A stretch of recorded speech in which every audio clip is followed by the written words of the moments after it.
Financial reporting, mutual fund,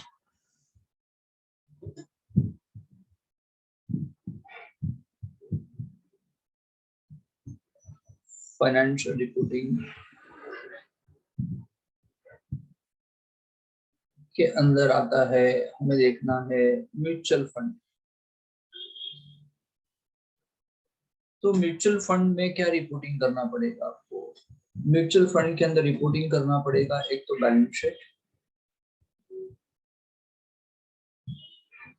and profit and loss account, revenue account.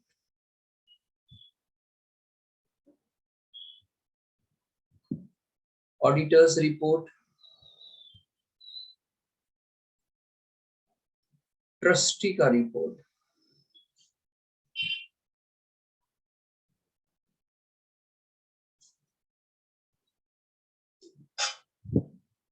Mutual fund के cases में balance sheet, profit loss account that is revenue account, auditors report and trustee का report, ये आपको reporting कर देना पड़ता है अपने म्यूचुअल फंड होल्डर्स को, यूनिट होल्डर्स को।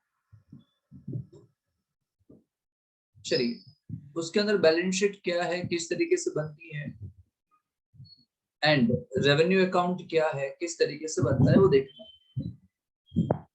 बैलेंस शीट में फर्स्ट लेंगे लायबिलिटीज। बैलेंस शीट में आने वाला है liabilities. Content of scheme wise balance sheet. हर एक फंड हाउस को, जो भी फंड हाउस होगा, उनको स्कीम वाइज बैलेंस शीट तैयार करनी पड़ेगी, है ना। चलिए, लायबिलिटीज के अंदर फर्स्ट क्या आएगा, है ना, कैपिटल। कैपिटल के अंदर क्या लिखोगे, यूनिट कैपिटल। यूनिट कैपिटल के अंदर आएगा initial capital and unit capital. Unit capital का मतलब क्या, जब म्यूचुअल फंड आपने इश्यू किया था, तो जो लोग म्यूचुअल फंड को बाय करते हैं वो सब यूनिट होल्डर बनते हैं, वो सब बनते हैं मालिक। जैसे हम शेयर्स बाय करते हैं तो हम शेयर्स के बनते हैं, हम बनते हैं मालिक, ओनर बनते हैं इस कंपनी के।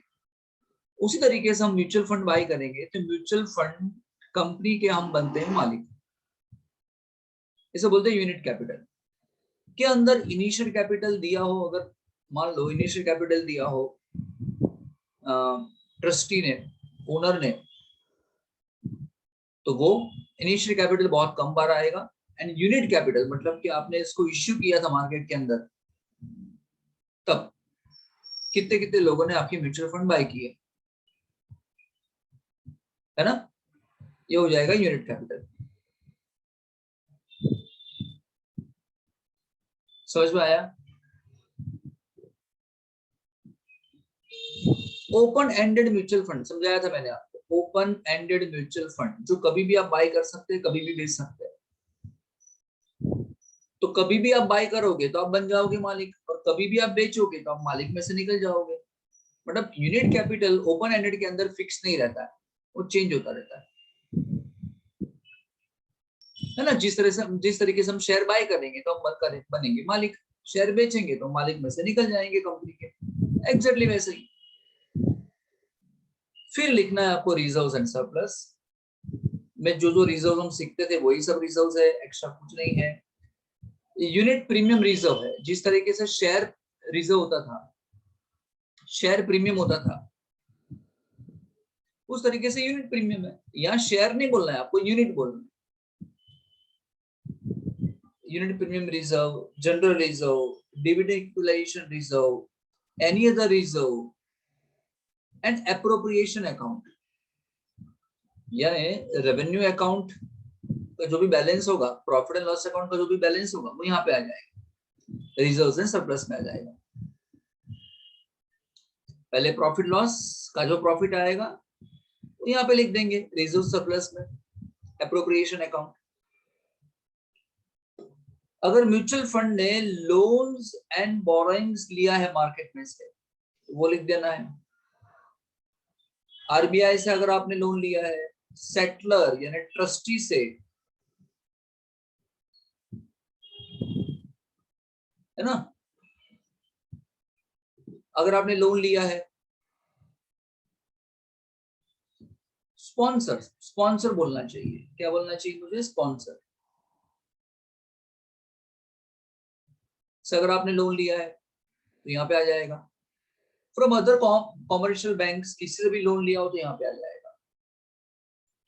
Current liability and provisions, current liability कितना, सन्ड्री क्रेडिटर्स कितना, इंटरेस्ट पेबल अगर कुछ पे करना बाकी हो तो वो भी।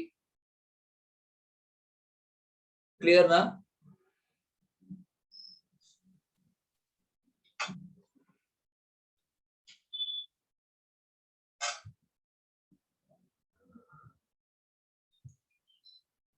Contract for the purchase of investment in a securities, अगर आपने म्यूचुअल फंड ने किसी के साथ कॉन्ट्रैक्ट किया है, म्यूचुअल फंड कंपनी ने किसी दूसरी कंपनी के साथ कॉन्ट्रैक्ट किया है उनके शेयर्स बाय करने का, उनके शेयर्स में इन्वेस्टमेंट करने का, तो ये आपकी बन जाएगी लायबिलिटी,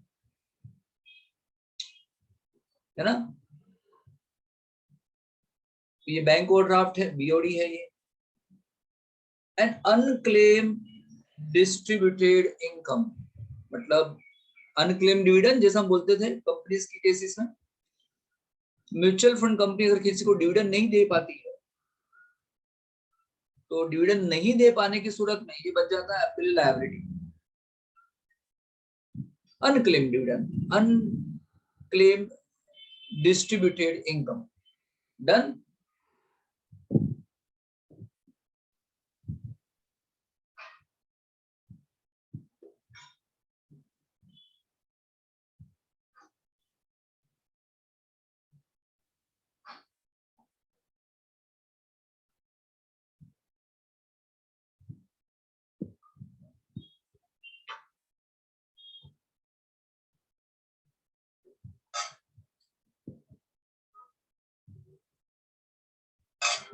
चलिए, कोई प्रोविजंस करने हो तो लायबिलिटी बन जाएगी। Provisions, provisions for the loss और depreciation in the value of investment. Mutual fund तो क्या करती है, म्यूचुअल फंड में जो भी इन्वेस्ट करेगा म्यूचुअल फंड कंपनी वो आगे इन्वेस्ट कर देगी। आप पैसे दोगे म्यूचुअल फंड को और म्यूचुअल फंड क्या करेगा, उसको आगे इन्वेस्ट कर देगा। तो जहां पे इन्वेस्टमेंट किया है वहां पे हो सकता है इसकी वैल्यू कम हो सकती है फ्यूचर में। अगर आपको लगता है तो आप इसलिए क्या करोगे, provisions. Provision for doubtful deposits, आपने कहीं पे इन्वेस्टमेंट किया है और आपको लगता है कि वो पैसे आएंगे नहीं वापिस, उसके लिए provision. Provision for outstanding accrued income, है ना। Provision for outstanding accrued income. Hello, समझ में आ रहा है कि नहीं।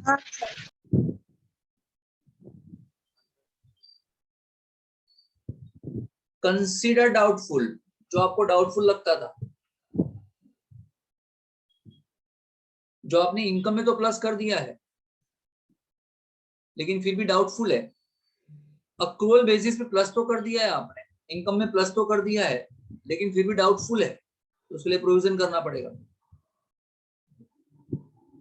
जैसे हमने सेल्स लिखते थे, ट्रेडिंग अकाउंट की क्रेडिट साइड सेल्स लिख दिया लेकिन फिर प्रॉफिट लॉस की डेबिट साइड बीडीआर करते थे, तो सेल्स तो कर दिया लेकिन हमको डाउटफुल लगता है तो बीडीआर करते थे। उस तरीके से इनकम में प्लस तो कर दिया है लेकिन डाउटफुल लगता है तो डेबिट कर देंगे फिर इसको प्रोविजन करके। ग्रेजुटी देने के लिए प्रोविजन, स्टाफ वेलफेयर के लिए provision, and proposed income distributed on initial capital and unit capital. Proposed income, proposed dividend की बात कर रहे हैं। अदर प्रोविजंस, प्रपोज इनकम कुछ भी हो सकती है ना, जिसके लिए आप प्रोविजन करना चाहते हो। डिविडेंड हो सकता है, कुछ भी हो सकता है। डन। फिर यहाँ टोटल कर देना है और इस टोटल के नीचे आ जाना है कंटिंजेंट लायबिलिटी, फिर आपको लिख देनी है कंटिंजेंट लायबिलिटी, जो हम बैलेंस शीट में लिखा करते थे कंपनी के केसेस के अंदर। अंडरराइटिंग कॉन्ट्रैक्ट्स के लिए कंटिंजेंट लायबिलिटी, अगर म्यूचुअल फंड कंपनी ने किसी दूसरी कंपनी के साथ अंडरराइटिंग कॉन्ट्रैक्ट्स किया है, तो अगर वो कंपनी शेयर इश्यू करेगी और पब्लिक परचेस नहीं करेगी, तो फिर म्यूचुअल फंड कंपनी को बाय करना पड़ेगा। अगर पब्लिक नहीं बाय करेगी तो बाय कर रहा है ना, दैट इज अंडरराइटिंग कमिटमेंट्स, जो कंटिंजेंट है, पता नहीं क्या होगा। Uncalled liability on partly paid up shares, mutual fund company ने किसी दूसरी कंपनी के शेयर्स खरीदे हैं और उस कंपनी ने 100 रुपए के शेयर्स में से 50 रुपए ही मंगवाए हैं, 50 उस कंपनी ने म्यूचुअल फंड से मांगने बाकी है, तो कभी भी मांग सकती है, कभी भी देना पड़ सकता है। दूसरा, कोई भी कमिटमेंट हो अदर्स टू एसेट में, म्यूचुअल फंड कंपनी के लिए मेन एसेट क्या होती है? इन्वेस्टमेंट। उनके लिए मेन एसेट फिक्स एसेट्स नहीं होती है ना। जो मैन्युफैक्चरिंग कंपनीज होती है ना, मैन्युफैक्चरिंग कंपनी के लिए मेन एसेट्स होती है फिक्स एसेट्स, लेकिन जो फाइनेंसिंग कंपनी होती है, जो सर्विस कंपनी होती है, उसके लिए मेन एसेट फिक्स एसेट्स नहीं होती। तो म्यूचुअल फंड के लिए मेन एसेट्स क्या होगा? उनका इन्वेस्टमेंट। कहाँ का इन्वेस्टमेंट किया है? इक्विटी में, प्रेफरेंस में, डिबेंचर्स में, बॉन्ड्स में, लिस्टेड डिबेंचर्स में। अगर आपने एडवांस में पे कर दिए पैसे, किस पे? शेयर्स में, डिबेंचर्स में, टर्म लोन में इन्वेस्टमेंट किया है, गवर्नमेंट सिक्योरिटी में इन्वेस्टमेंट किया है, कॉमर्शियल पेपर में इन्वेस्टमेंट किया है, others to be specified.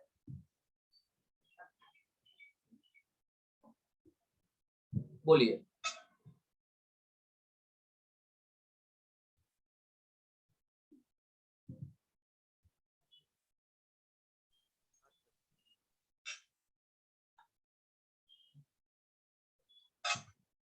Investment के बाद डिपॉजिट की बात करते हैं। तो आपने कहाँ पे पैसे डिपॉजिट करके रखे हुए हैं? बैंक में पैसे रखे डिपॉजिट, करंट अकाउंट में आपके पैसे पड़े हुए हैं। सबके सब पैसे थोड़ी इन्वेस्ट कर देते हैं, कुछ पैसे डिपॉजिट रखनी पड़ेगी ना कहीं पे भी। जैसे हम पैसे रखते सेविंग अकाउंट में, हम पैसे रखते करंट अकाउंट में, सब थोड़ी इन्वेस्ट कर देते। अगर कंपनीज में डिपॉजिट रखी है, इंस्टीट्यूशंस में डिपॉजिट रखी है, others to be specified, deposit word होगा तो फिर यहाँ पे आ जाएगा। हम कभी शेयर्स में डिपॉजिट नहीं करते, डिबेंचर में डिपॉजिट ऐसा बोलते हैं क्या?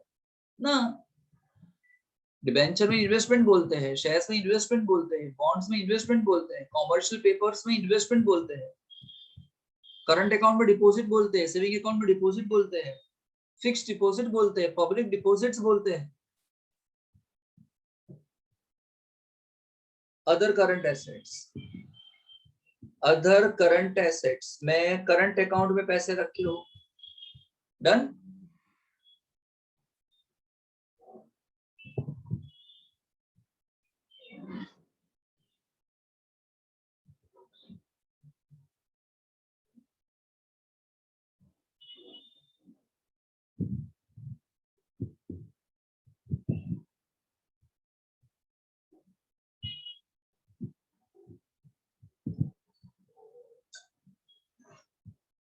कैश ऑन हैंड हो, डेटर्स हो, contract for sale of investment in securities. अगर सेल लिखा होगा ना तो यहाँ पे आएगा, परचेस लिखा होगा तो लायबिलिटी बन जाएगा। मैंने आगे परचेस समझाया था, contract for purchase of securities. अगर आपने म्यूचुअल फंड कंपनी ने किसी दूसरी कंपनी के साथ इन्वेस्टमेंट परचेज करने का कॉन्ट्रैक्ट किया है तो लायबिलिटी बन जाएगा, क्योंकि आपको परचेज करना है, आपको पेमेंट करना पड़ेगा, और सेल करने में आपका कर जाएगा, एसेट बन जाएगा, क्योंकि आप के पास फिर पैसे आएंगे। आउटस्टैंडिंग इनकम हो, अक्रूड इनकम, एडवांसेस डिपॉजिट दिए हो, ब्रीच फाइनेंस दिया हो। ब्रीच फाइनेंस का मतलब शॉर्ट टर्म फाइनेंस, आपने किसी को शॉर्ट टर्म फाइनेंस दिया हो, किसी को शॉर्ट टर्म रिक्वायरमेंट के लिए, सो ब्रीच फाइनेंस बोलते हैं। Shares and debenture application money pending allotment etcetera, fix assets last में। देखो एसेट फिक्स एसेट लास्ट में आती है, ओके? हाँ सर। हाँ सर। बोलो पहले क्या था? बैलेंस शीट पढ़ा ना हमने? बैलेंस शीट में पहले लायबिलिटी आता था। लायबिलिटी में पहले क्या आता था? Unit capital. Unit capital. फिर क्या आता था? Reserve and surplus. Reserves and surplus. फिर क्या आता था? Loan and borrowing. Loans and borrowings. फिर क्या आता था? Current liability and provisions. Current liability and provisions. Done. Assets में क्या आता था पहले? इन्वेस्टमेंट। इन्वेस्टमेंट। फिर क्या आता था? डिपोजिट। डिपॉजिट। फिर क्या आता था? Other current asset. डन। चलिए, now content of revenue account. Revenue account बोलते हैं, प्रॉफिट एंड लॉस अकाउंट नहीं बोलते। भूल से बोल दिया हो तो ठीक है, लेकिन बोलना क्या है हमको? रेवेन्यू अकाउंट, है ना? स्कीम वाइज रेवेन्यू अकाउंट तैयार होता है। पहले इनकम लिखी जाएगी, डिविडेंड की इनकम, इंटरेस्ट की इनकम, प्रॉफिट। अगर आपने सेल कर दिया हो, इन्वेस्टमेंट हो तो, अगर रियल एस्टेट बेच दिया है तो वहां से प्रॉफिट, एंड प्रॉफिट और inter scheme transfer of investment. Inter scheme transfer of investment इसका मतलब क्या? सेम हाउस में मान लो HDFC mutual fund, HDFC mutual fund एक हाउस हुआ, म्यूचुअल फंड इश्यू करने वाला एक हाउस हुआ। अब HDFC म्यूचुअल फंड बहुत सारे होते हैं, इसमें तो बहुत सारे होते हैं HDFC म्यूचुअल फंड। तो एक स्कीम में से दूसरे स्कीम में सेम हाउस में ट्रांसफर किया हो, वहां अगर प्रॉफिट हुआ हो तो लिख देने का, डन। लॉस हुआ हो तो माइनस कर देने का। लॉस हो तो यहाँ पे फिगर ब्रैकेट में आ जाएगी, प्रॉफिट प्लस में आ जाएगी। Expense and losses. Depreciation, provision for depre in the value of investment. आपने इन्वेस्टमेंट किया, इसकी वैल्यू कम होगी जिसके लिए आपने प्रोविजन किया। आउटस्टैंडिंग इनकम कंसिडर डाउटफुल, उसके लिए प्रोविजन कर रहे हो आप। डाउटफुल डिपॉजिट के लिए प्रोविजंस कर रहे हो। लॉस, इन्वेस्टमेंट बेचा उस पर लॉस हुआ, इसके लिए माइनस कर रहे हो। बाकी कोई भी लॉस। अच्छा, तो लॉस ऊपर मत लेना, ऊपर से प्रॉफिट लेना है, लॉस नीचे ले लेना। प्रॉफिट ऊपर लेना, अगर लॉस हो जाए तो नीचे ले लेना, ऐसा। डन। हाँ सर। हाँ सर।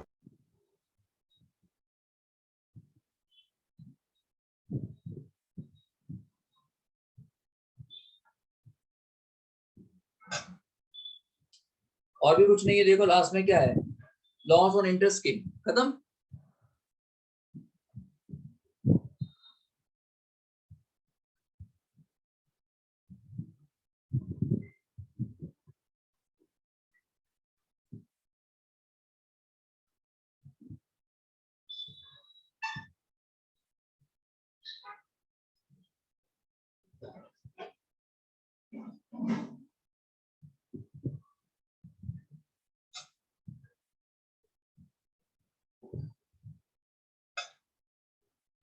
ट्रस्टीशिप की फीस देनी हो, एक्सपेंस, स्टाफ का expense, office expense, registration expense, commission to agent देना हो तो एक्सपेंस, पब्लिसिटी एक्सपेंस, एडवर्टाइजमेंट हो गया, ऑडिटर की फीस, टाइटल सर्च करवाया आपने, लीगल फीस। अगर आप रियल एस्टेट में इन्वेस्टमेंट करते हो ना, रियल एस्टेट में प्रॉपर्टी के अंदर, तो आपको टाइटल सर्च करवाना पड़ता है,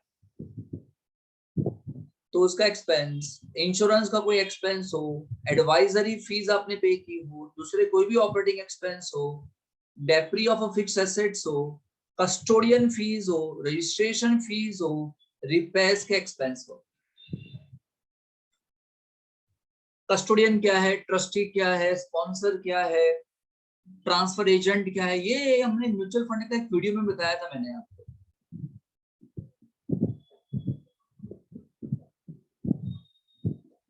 less amount recovered on the sale of unit on account of management expenses. Management expenses की वजह से अगर आपने कोई यूनिट बेच दिए हो तो यहां से माइनस कर देना है। टोटल एक्सपेंसेस यहां पे आ जाएंगे। ये बी यानी एक्सपेंस हो गया, ऊपर इनकम थी, ये ए माइनस बी यानी ये क्या हो जाएगा, प्रॉफिट। ये प्रॉफिट हो गया आपका। रियलाइज प्रॉफिट ये एक्चुअली कैश में है। इन्वेस्टमेंट की वैल्यू कम हो जाए तो यहां से माइनस कर देना है, और एप्रिसिएशन हो तो प्लस कर देना है। Change in unrealised depreciation, depre minus appre plus, add करना है। अनरियलाइज्ड एप्रिसिएशन रिजर्व से अगर आप यहां पे लाए फ्रॉम तो प्लस कर देना है, एंड टू बोला हो टू तो माइनस कर देना है। अनरियलाइज्ड एप्रिसिएशन रिजर्व से पैसे यहां पे लाए तो प्लस, यहां से पैसे वहां ले जाए तो माइनस।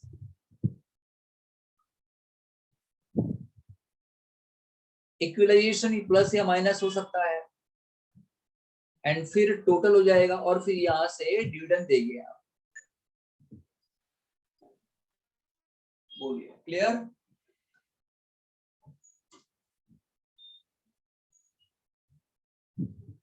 बोलो भाइयों।